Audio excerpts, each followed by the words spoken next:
Hey guys, welcome back to Beyond Dafeet. Today we took a wet first run in the Saucony Kinvara 12. It's wet, look at that. Had some waterproof on it though.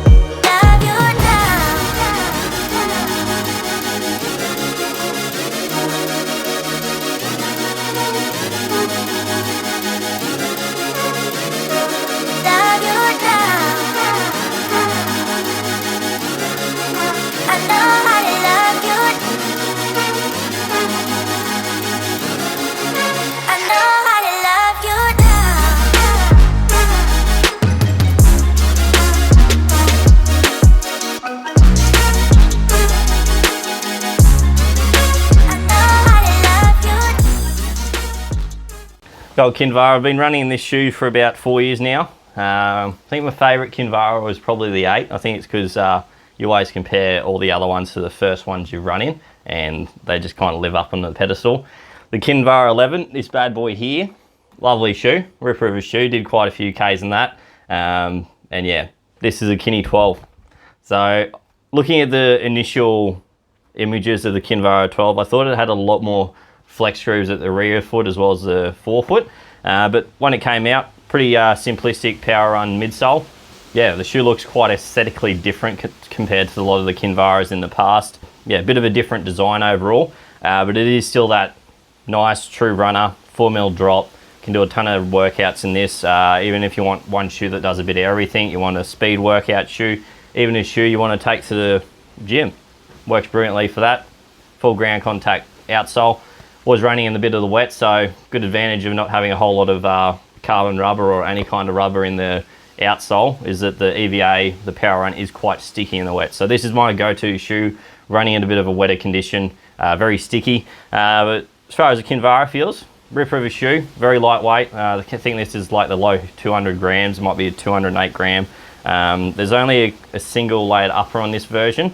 So it does give the toes a bit more wiggle room than I find in the last two versions. Actually, the last version, the version 10, was quite a bit wide. I had to take a half size down in that. But the Kinvara 12, nicely dialed in upper, slight bit more length and depth to the actual fit of the toe box itself, a bit more wiggle room as far as the lateral side of the toes go, but it still runs true to size. Nicely dialed in heel counter.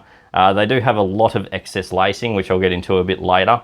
But as far as the feel goes underneath the shoe, you can tick your legs over very quickly in this. Has that nice firm but kind of not too hard underneath the foot. So still a lot of ground contact. You still get a lot of sensory feedback from the ground to your feet, but it's not too aggressive that you're feeling a ton of pavement and a heap of concrete that doesn't take a whole lot of jarring out of the body. But this does. Yeah, the power run's nicely dialed in, does absorb the ground contact or the ground impact, but it isn't jarring the body. And as far as durability goes, with the power run, they are a thermoplastic EVA blend, so it does have a good bit of resilience, even if in a hotter climate such as Australia here. If you're doing quite a bit of summer running in this, the power run is going to hold up and withstand those hotter climates if you are doing afternoon runs. Even some morning runs at 7 AM, it is quite brutally hot in Australia, so the resilience to this with the heat, even the cold, it does hold up and give you that same cushioning over the life of the shoe, especially in kind of different temperature and climates. So yeah, outsole, not a whole lot going on there. So just your XT900 carbon rubber on that lateral on side of the heel and just the medial side of the forefoot. So just your high impact wear spots for the shoe. The power run does wear pretty well, even though it is an exposed EVA, it does actually hold up and yeah, doesn't look too beat up after about 200 Ks. These kind of shoes you probably expect 600 Ks out of to prevent a bit of injury. Since there's not a whole lot of structure in the shoe, you do want to be running quite efficient in these. I've done quite a few half marathons in the old pairs. I've used them for some Ironmans as well, so they're a nice lightweight package if you want to run off the bike or just want a light kind of training race day shoe. They're super lightweight package and you can do a ton of workouts in them, and they still take a lot of kind of shredding out of the ligaments, and you just don't cause too much irritation to the feet.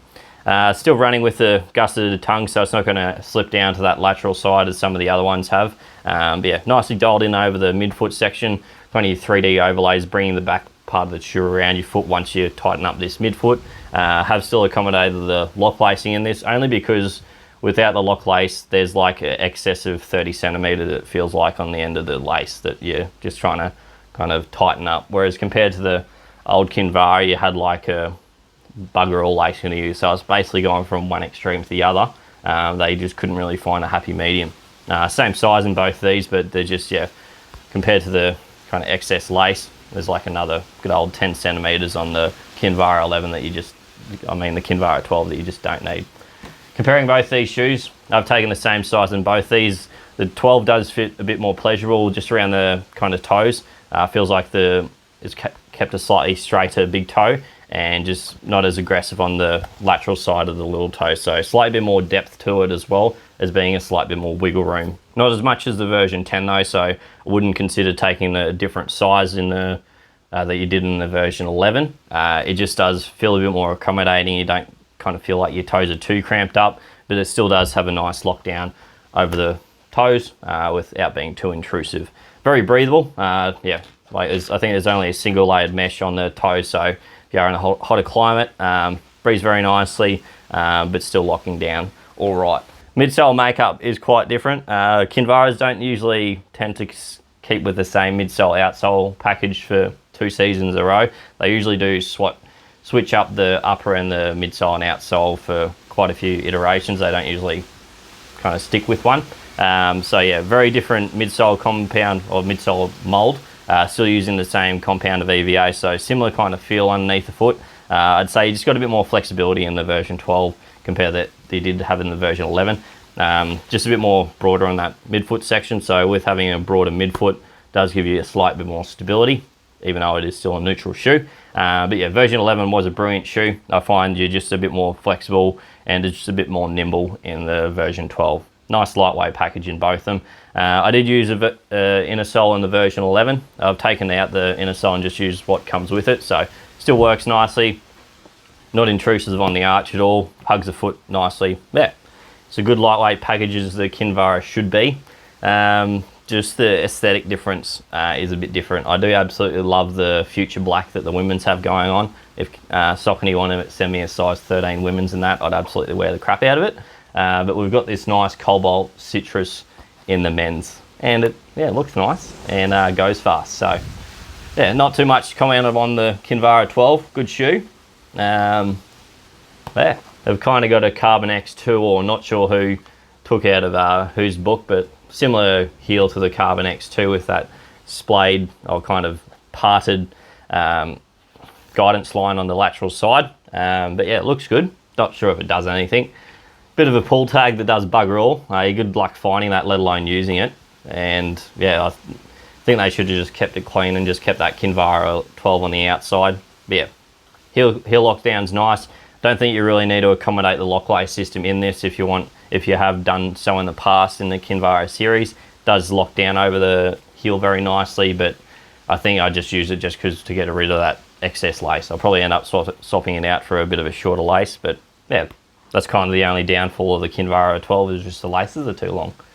Apart from that, runs nicely, very nimble through that forefoot section, and it's a bit more flexible than the Kinvara 11. But let us know how you run in the Kinvara series. Have done so in the last 4 iterations of this shoe, and they're all been great in their own matters. And you can do quite a few workouts in this if you want to pick it up for gym, fast workouts, or even just use it as a daily trainer. You'll just be rotating through these a bit quicker than something like a Triumph or Ride by Saucony. Yeah, let us know in the comments what your thoughts are on the Kinvara 12, if you love it, if there's something you haven't liked about it compared to the last few iterations. A lot of people say, oh, the Kinvara like 6 was great and all that jazz, but if you had that Kinvara 6 or Kinvara 5 on one foot compared to this Kinvara 12, you choose the Kinvara 12 any day of the week. Anyway, see ya. Give us one of those ones, subscribe, see you in another video.